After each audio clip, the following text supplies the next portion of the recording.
Santapan Harian Kamis 18 Agustus 2022.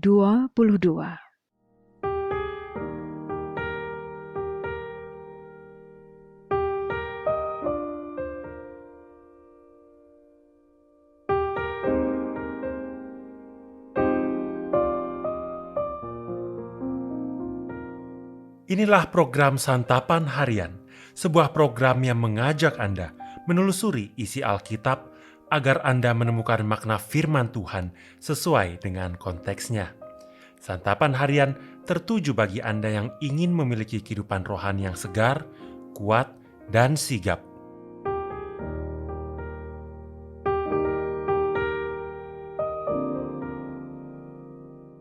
Hari ini kita akan membaca Amsal pasal yang ke-12, ayatnya yang ke-15 hingga ayatnya yang ke-28.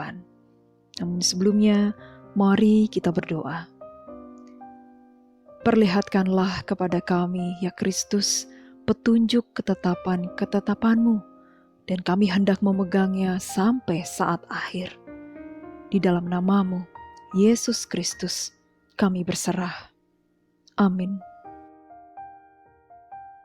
Amsal 12 ayat 15 sampai 28. Jalan orang bodoh lurus dalam anggapannya sendiri, tetapi siapa mendengarkan nasihat, ia bijak. Bodohlah yang menyatakan sakit hatinya seketika itu juga, tetapi bijak yang mengabaikan cemooh. Siapa mengatakan kebenaran, menyatakan apa yang adil, tetapi saksi dusta menyatakan tipu daya. Ada orang yang lancang mulutnya seperti tikaman pedang, tetapi lidah orang bijak mendatangkan kesembuhan.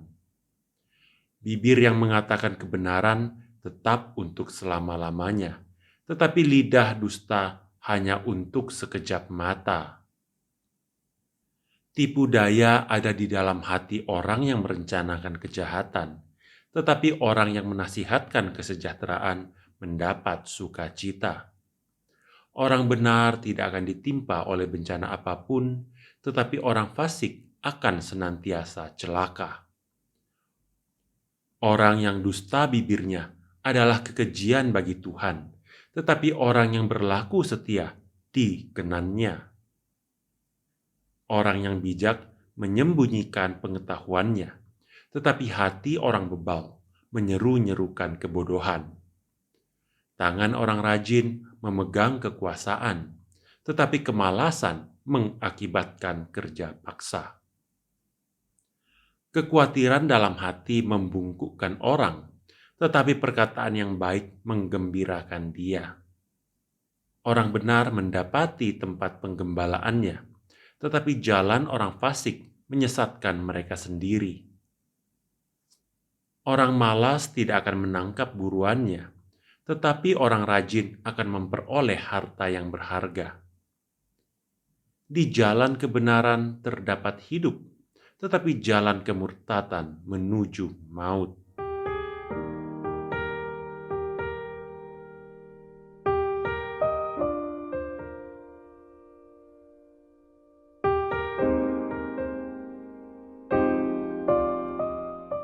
Sahabat Santapan Harian, Tuhan mengasihi orang yang jujur dan membenci orang yang berdusta. Orang berdusta atau orang yang tidak jujur melakukan ketidakadilan ataupun tipu daya. Sebaliknya, orang yang jujur atau berkata benar menegakkan keadilan. Melakukan tipu daya atau tidak jujur sama dengan melakukan kejahatan, tetapi berkata benar membuat hidup sejahtera dan dipenuhi dengan sukacita. Itulah penegasan Amsal hari ini. Penulis Amsal mengingatkan orang-orang beriman agar berhati-hati menggunakan mulutnya. Jika orang beriman ingin hidupnya diperkenan Tuhan, maka dia harus memilah apa yang dia ucapkan dengan mulutnya. Mulut orang beriman haruslah mengeluarkan kata-kata yang mengandung kebenaran, bukan dusta. Dalam ayat yang ke-17, kita perhatikan adanya konteks orang-orang yang harus bersaksi di hadapan pengadilan. Di depan pengadilan, seorang saksi memang dituntut mengatakan yang benar.